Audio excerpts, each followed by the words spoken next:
You landed with a number in your head, a budget, an amount your family put together, maybe over months, maybe over years, and you carried it with you on that flight like it was the most important thing in your bag. And then something happened. Slowly at first, then all at once, the number got smaller, and you can't fully explain where it went. It wasn't one big mistake. That's the thing nobody tells you. It wasn't one stupid decision you can point to and say, that's what did it. It was 100 small bleeds. The bank fee, you didn't notice. The exchange rate, you didn't question. The tax form, nobody told you to file. The money transfer that ate 6% before your family's money even touched your account. You weren't irresponsible. You were just playing a game nobody handed you the rulebook for. And here's the part that stings the most. The money you lost wasn't just your money. It was your family's money. The money your mom saved. The money your dad borrowed. The money that represents a bet someone placed on you from thousands of miles away. That weight is different. That's not a budget problem. That's a responsibility problem. And it's been sitting on your chest since you got here. I'm gonna fix that today. Because every single mistake I'm gonna walk you through, it's preventable. And if you're still making them, you can stop right now. And if you're new here, my name is Nick, and this is Build the Bag. This is the place where we break down financial freedom, passive income, side hustles, and smart money habits into actual steps you can take, not just motivational quotes. We're about building something real, $1 at a time. If that sounds like your vibe, go ahead and hit that subscribe button right now. It helps more than you know, and it ensures you don't miss the next piece of the puzzle. Now, let's get into it, because some of you are losing money right now, today, while this video plays. Here's the reframe I need you to make before we go through this list. Imagine you move into a new apartment. Nobody tells you that the hot water only works if you flip a specific switch in a specific closet. So for the first 3 months, you take cold showers. You think that's just how it is. You adapt. You complain quietly. And then one day, someone shows you the closet and you realize you've been cold for 3 months for absolutely no reason. That's the international student financial system. The rules aren't hidden to hurt you. They're just not explained to you. The banks aren't actively trying to steal from you. They just built a system that benefits people who already know how it works. The fees exist. The traps exist. But none of them are inescapable once you know what you're looking at. The mental shift I need you to make is this. You didn't fail financially. You navigated an unfamiliar system with incomplete information. That's not a character flaw. That's a knowledge gap. And knowledge gaps can be closed. What I'm about to give you isn't generic spend less on coffee advice written for someone with a US cosigner and a FAFSA refund. This is specific to your situation. The currency, the cards, the banking, the taxes, the transfers. Every single one of these is a place where international students lose real money, and every single one of them has a fix. Let's go. Mistake. Number 1, exchanging money at the airport. Let's start at the very beginning, literally the moment you arrived. If you exchange currency at an airport kiosk or bank booth when you landed, you almost certainly got taken. Airport currency exchange desks charge margins of 8% to 15% above the real mid-market exchange rate. On a $2,000 exchange, that's $160 to $300 gone before you even left the terminal. Think about that. You landed exhausted, disoriented, carrying everything you own, and the very first financial transaction you made in this country cost you money you didn't have to lose. And you didn't even know it was happening. The mid-market rate is the real rate. It's the rate you see on Google when you search USD to INR or USD to NGN. No currency exchange will give you that exact rate. That's how they make money. But some services come very close, and the difference matters. For future exchanges or transfers, use Wise, formerly TransferWise or Remitly. Wise charges a small, transparent fee and gives you a rate very close to mid-market. Remitly has competitive rates for specific corridors: India, Nigeria, Philippines, Ghana, Pakistan, and often runs promotions for first transfers. The rule going forward: never exchange cash at an airport, a mall kiosk, or a traditional bank branch if you can help it. Plan ahead, transfer digitally. If you absolutely must exchange cash physically, check the rate on Google first, and don't accept anything more than 2% to 3% off. Mistake number 2, using the wrong bank account. This one is bleeding money from you every single month, and you might not even be looking at the line items where it's happening. Many international students arrive and open an account at whichever big bank has a branch near campus. Chase, Bank of America, Wells Fargo, these are familiar names. They feel safe, and the campus ambassador made it seem like a smart move. Here's the problem. Most standard checking accounts at major US banks charge monthly maintenance fees of $10 to $15 unless you meet specific balance or direct deposit requirements. As an international student on a limited income, you often don't meet those requirements. That's $120 to $180 a year just to have the account for nothing. On top of that, most traditional bank debit cards charge foreign transaction fees of 1% to 3% every time you use your card for an international purchase, or when a merchant processes your payment through a foreign network. You might not even realize when this is happening. The fix is switching to one of the accounts specifically designed for this situation. Chime has no monthly fees, no minimum balance, and no foreign transaction fees. Revolut and Wise both offer multi-currency accounts that let you hold balances in different currencies and spend abroad or online with minimal fees. Charles Schwab offers a checking account that reimburses all ATM fees worldwide, which is genuinely remarkable, and almost nobody outside the finance world knows about it. I know what you're thinking. Switching banks sounds like a headache. Here's the thing. It takes one afternoon to stop paying for a service that should be free. Action step. Look at your last 3 bank statements and add up every fee line. Monthly fees, foreign transaction fees, ATM fees. Write that number down, then tell me it's not worth one afternoon to fix it. Mistake number 3, sending money home the expensive way. This one hits different because it's not money you're spending on yourself. It's money you're sending to your family. And every percentage point that disappears in the transfer is money your family doesn't receive. Traditional wire transfers through US banks typically charge a flat fee of $25 to $50 per transfer, plus an exchange rate markup that can add another 3% to 5% on top. On a $500 transfer, that's potentially $40 to $75 gone in fees and rate margin. Do that twice a month, and you're losing $80 to $150 a month. That's $1,000 to $1,800 a year that should have reached your family and didn't. There's a reason money transfer services exist. Wise, Remitly, WorldRemit, and for specific corridors, Western digital platforms offer dramatically better rates with transparent fees. Wise in particular shows you exactly how much the recipient will receive before you confirm the transfer. No surprises. But here's where most people make a second mistake inside this mistake. They don't compare rates every time. Exchange rates fluctuate. The best service for sending to Nigeria might not be the best service for sending to India. Rates change. Promotions change. Spending 2 minutes comparing on a site like Monito before each transfer can save you real money over time. Action step.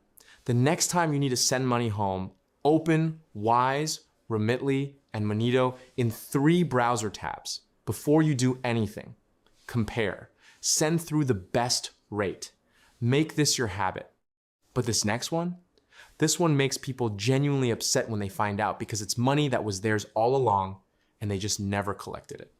Mistake number 4, not filing taxes or filing them wrong. This is the mistake that costs international students hundreds of dollars they are legally owed back. If you worked on campus, did a paid internship, or received any taxable scholarship income, you almost certainly had federal and state taxes withheld from your paycheck. And here's what a lot of international students don't know.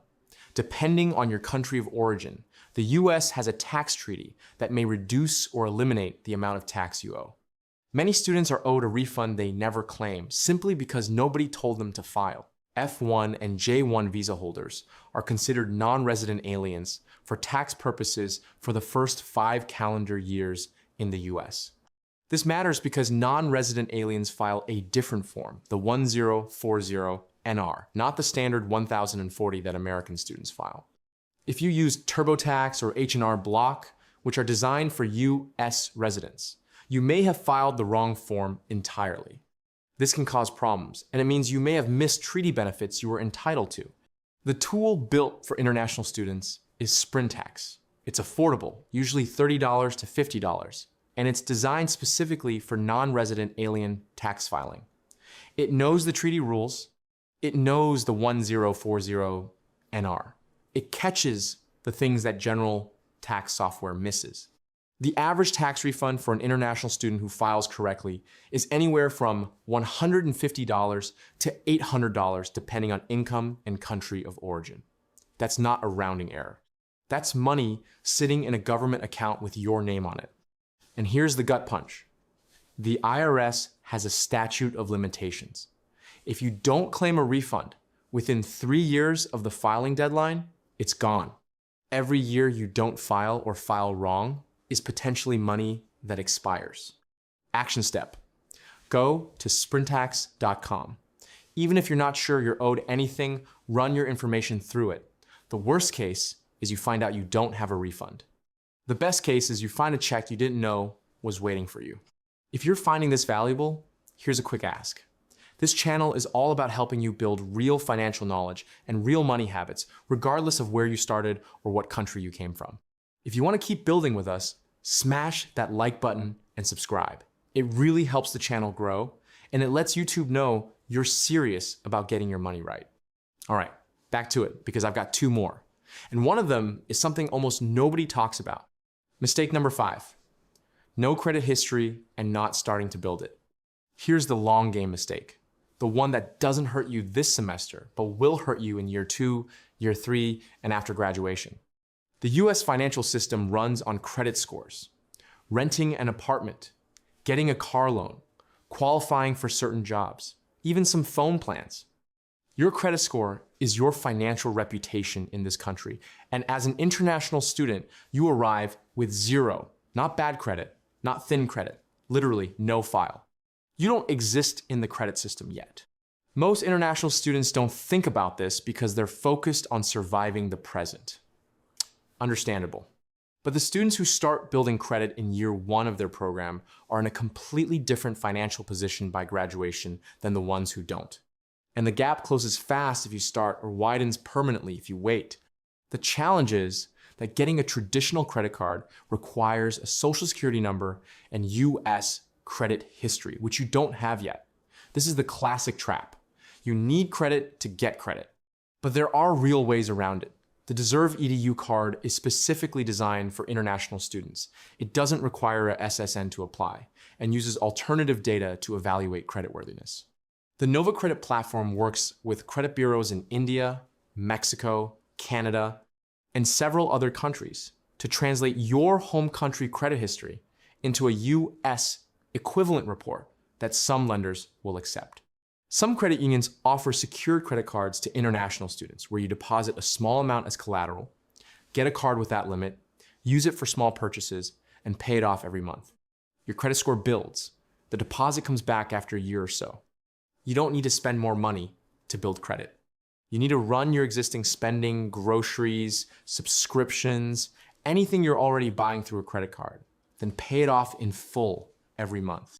The credit score builds from the activity, not from carrying a balance. Carrying a balance costs you interest. Pay it off, always. Action step this week. Research the Deserve EDU card or check with your campus credit union about a secured card option. Start the process. Even if it takes 30 days, 30 days from now, you'll have something versus nothing if you wait. Mistake number 6, paying full price because you didn't know the student discounts existed. This one sounds small. It isn't. International students almost universally underuse the financial ecosystem built specifically for students because they didn't grow up here and nobody sat them down and explained it. American students often know this stuff by osmosis, from parents, from older siblings, from high school. You didn't get that orientation. Here's a partial list of what you should be paying less for right now. Amazon Prime is $7.49 a month. For students, about half price through Prime Student, which includes a free 6-month trial. Spotify is $5.99 for students.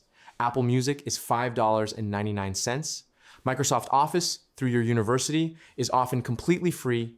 Adobe Creative Cloud through many university programs is free or heavily discounted. Many software tools you're paying retail for have student pricing that can cut the cost by 50% to 80%. SureID and Unidays are two platforms that aggregate verified student discounts across hundreds of brands: fashion, tech, food, software, travel. Get on both. Your student email address is worth money. Use it before it expires. This doesn't change your financial life on its own, but here's how to think about it.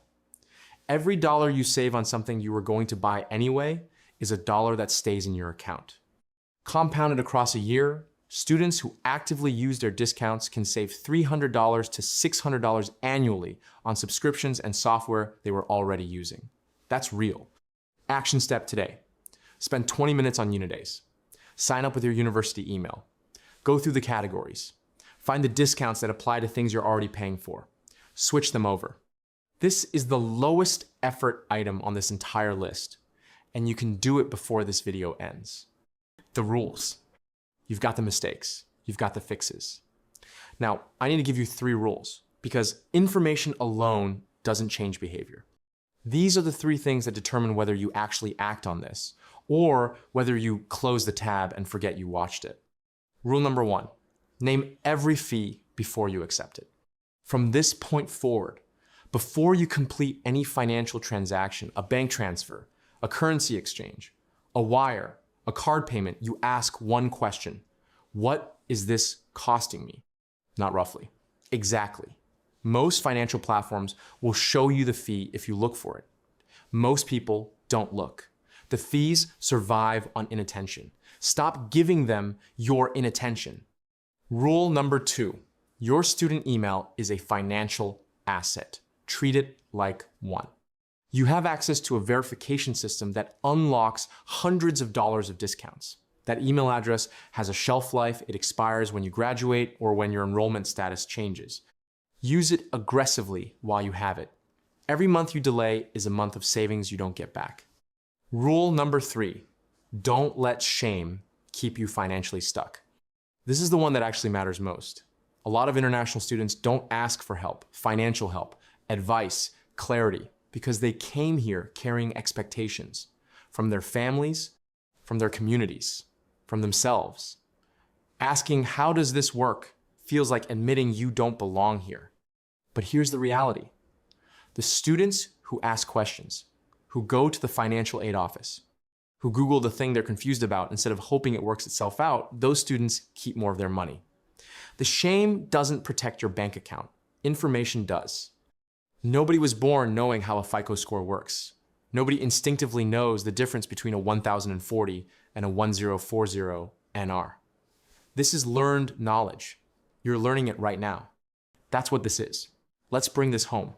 You came into this video not knowing where your money was going. You're leaving knowing exactly where it was going and exactly how to stop it. The airport exchange that ate 10% the moment you landed. The bank account charging you monthly just to exist. The wire transfers that took a cut before the money reached home. The tax refund sitting unclaimed in a government account with your name on it. The credit history you're not building that you'll need the moment you graduate. The student discounts that have been available to you the whole time. None of this was your fault. But now that you know it's your responsibility, pick one item off this list. Just one.